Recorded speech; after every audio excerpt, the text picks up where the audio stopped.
be here. I had a weird day today. I saw a guy driving a Tesla.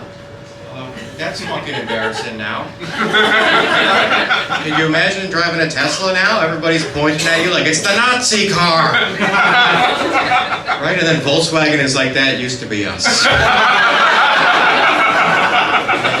This is actually probably pretty good for us, actually. I'd be scared to drive a Tesla now, because like, what if you're like your signal burns out and then you're like, fuck, I gotta use hand signals. Like, I'm just not gonna do left turns. That's the only way I'm safe. I just think like good advice is, obviously, don't do a Nazi signal, but if you're a white guy, I would just stay away from doing any hand signal at all. Because even if it's innocent, it might not be forever. Right? You'll be throwing the peace signs up, and people are going to be like, he's saying there's only 2 genders. You can get him. It's weird, because people used to love Elon, and then he really fucked it up. Kind of reminds me of like J.K. Rowling, because she really fucked up too. Right, when she started talking about who can use what washroom, which I think she's a bit of a hypocrite, to be honest, because I just reread all the Harry Potter books, and Harry went into the girls' washroom a number of times.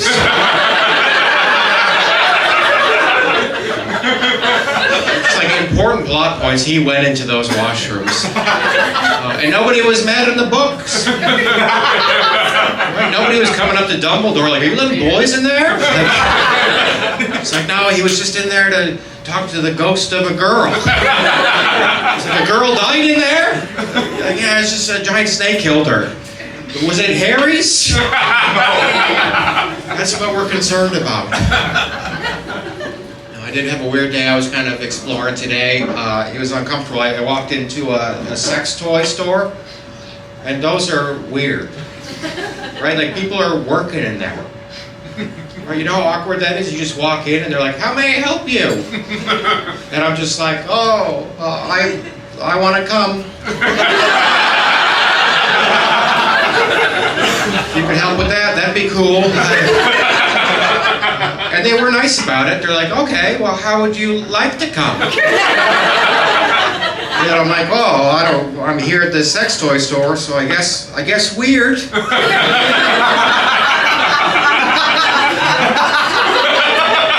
No matter what you buy, you're weird, right? Like, you can't grab butt plugs and then bring them up to the cash and be like, oh, I'm not doing anything strange with them. If that's what you thought. You can't say that. You can say that at a grocery store, though. Right? Because sometimes you're at a grocery store and you buy something and it's innocent, but it seems weird. Like I went to the grocery store, all that I needed was a cucumber. And I grabbed that, and I was looking at it, and I'm like, they're going to think something's up. So I panicked, and I grabbed lettuce with it. Because I'm like, that is not weird, it's salad. Salad's not weird. And I brought that up to the cash, and the lady's like, just so you know, a lot of our lettuce has been on recall, so I don't know if you want to put that up your butt still.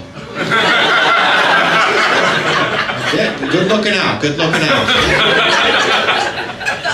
The sex toy stores, though, weird stuff now. They got stuff I've never seen before. Like they're expanding their repertoire. I saw this.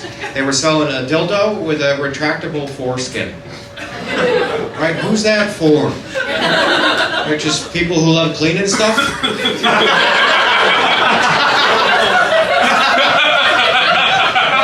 I think it might be for Jewish girls who want to upset their mothers. You know, oh, fuck you, Mom. No, it is weird. I'll tell you this, I'm from Calgary. I flew in from Calgary. I live downtown, and my apartment has laundry in it. But my laundry costs Loonies to use, and I never have Loonies on hand. So what I've been doing is once in a while I'll take $40, I'll go to the gas station, I'll get them to give me $40 worth of Loonies, so I have laundry money for a long time. And I did that recently, and on my way home, I ran into a homeless guy. And he's like, hey, you got any change? And I'm like, fuck, I have more change than I've ever had in my life. You know how stressful that is? Now I'm looking this guy in the eyes, and I'm like, no. Right? And then I have to to walk away with the loudest pants. Stressful, right? Because I'm scared to give up my Loonies, because Loonies, we need it for a lot of stuff. Like, you go to the grocery store, sometimes you need a Loonie just to unlock a shopping cart. Right, we all know that. So I have a Loonie that lives in my car at all times. It's just for shopping carts.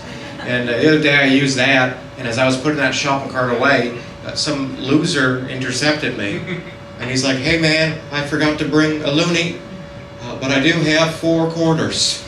Will you trade me for your shopping cart?" And I'm just like, no. No, I don't want to be like you later.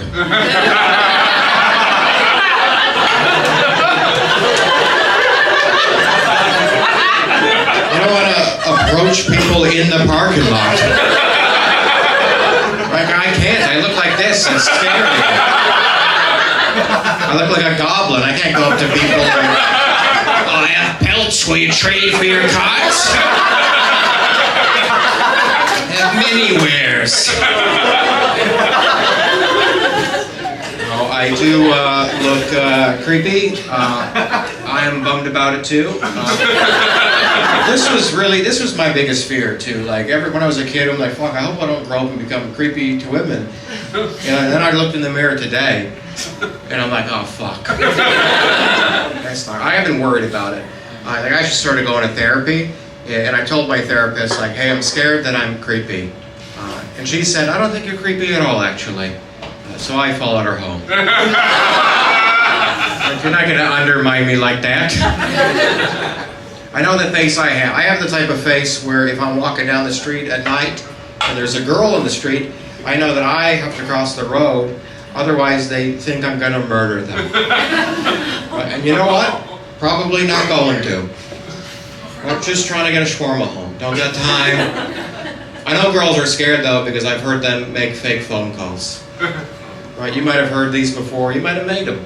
Right? When a girl sees you, she picks up her phone and she's like, "Hey Jessica, oh, I'm going to be there in 3 minutes, so you'll see my face in 3 minutes." And now we all know that.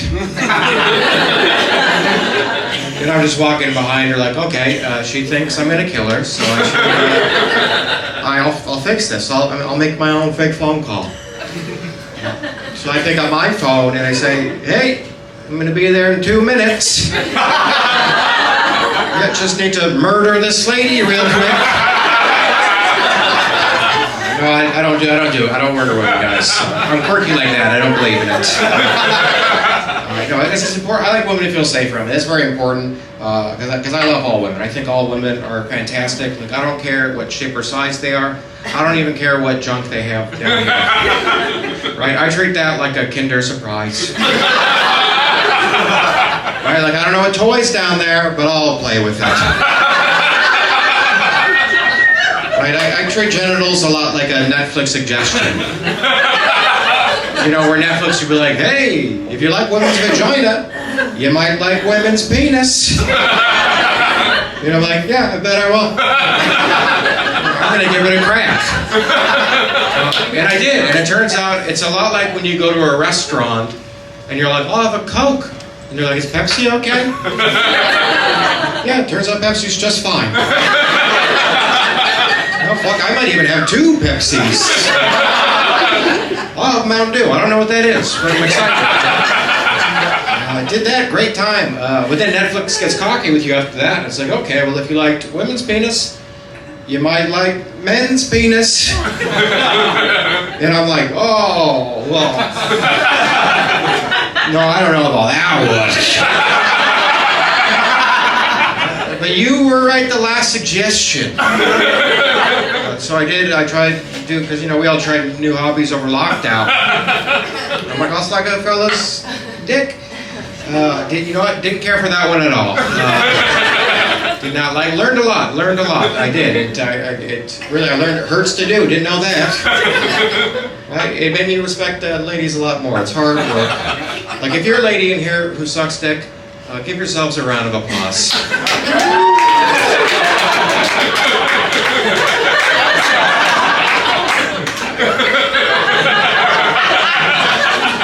Just trying to find out where y'all are. No, I did it though. I fucked up though. I fucked up because after I did it, I remember this. Growing up, my friends always used to say this to me. They'd be like, "Hey man, would you ever suck a dick for $1 million?" And then I did it for free. Like, fuck, did I just lose money on this? Texting them in a panic, like, "Hey, remember that bet we had? Better pay up, because I will suck another one." No, I don't suck dicks now. I'm a married man. I got married a couple months ago. It's exciting. I got my dream girl. I have an Asian wife, which that's all I ever wanted. Ever since I was a boy, I'm like, fuck, I'd love to have an Asian wife. They're beautiful. They're wonderful. They're the best. I did. My wife is Pakistani, and I'm like, well, that's not what I meant, but I'll take it. It's great. It's cool. She's awesome. It's hard to marry a Pakistani girl, though. There's rules I didn't know about. Like my wife is a Muslim, and in order to marry her, I also had to be Muslim. So I converted, and I'm just like, I'm an Albertan Muslim. I was walking around looking like this as a Muslim. You know, Craig, I'm just walking around like, oh, Assalamu alaikum, partner. Y'all hear of Allah? That's my guy.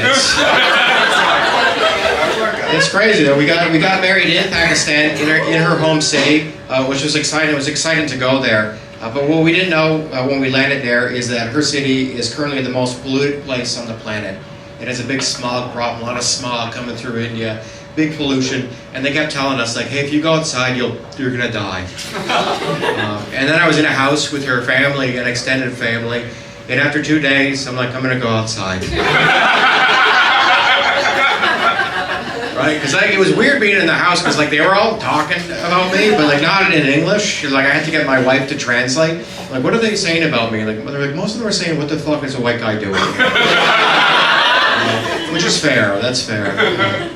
It's cool. I got married. I was wearing. We wore a very traditional Pakistani garb. I had like the long flowing robes. It looks cool, or it would on a brown guy. Like, on a white guy, you look like a wizard.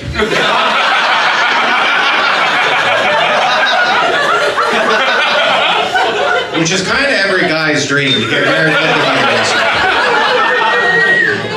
I was a little worried though because the outfit, their wedding outfit for guys includes a turban, and I'm like, fuck, I don't think I'm allowed to do that. I think I'll get we're not going to be able to show anybody these wedding photos. Because I'm like, what if I run for prime minister? Stop. My wife looked beautiful though. A beautiful dress, beautiful makeup. She even couldn't believe it. It was a beautiful one. At one point she looked in the mirror and she's like, I never knew I could look like this. And then I looked in the mirror and I had a turban on. And I'm like, I always knew I could look like this. I just figured it'd be a bad idea. It is hard.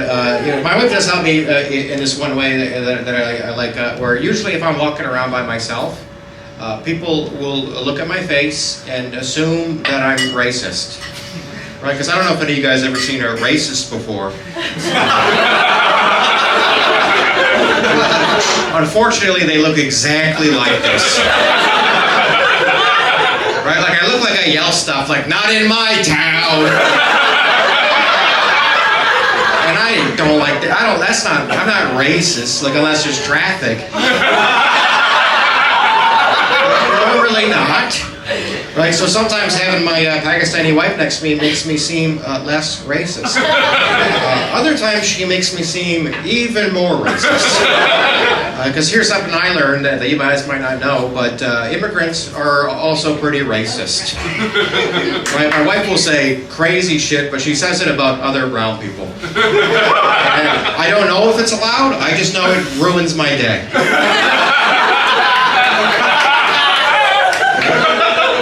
We're walking through the park, we're holding hands, having a great day, and then she'll just be like, fuck, there's a lot of brown people here. And I don't know what to do. It's my wife, I want to support her. But what am I supposed to say? Like, oh, yeah, fuck, yeah. Which sure is less, I don't know. We are in Pakistan right now, so... Anyway, you guys have been a lot of fun.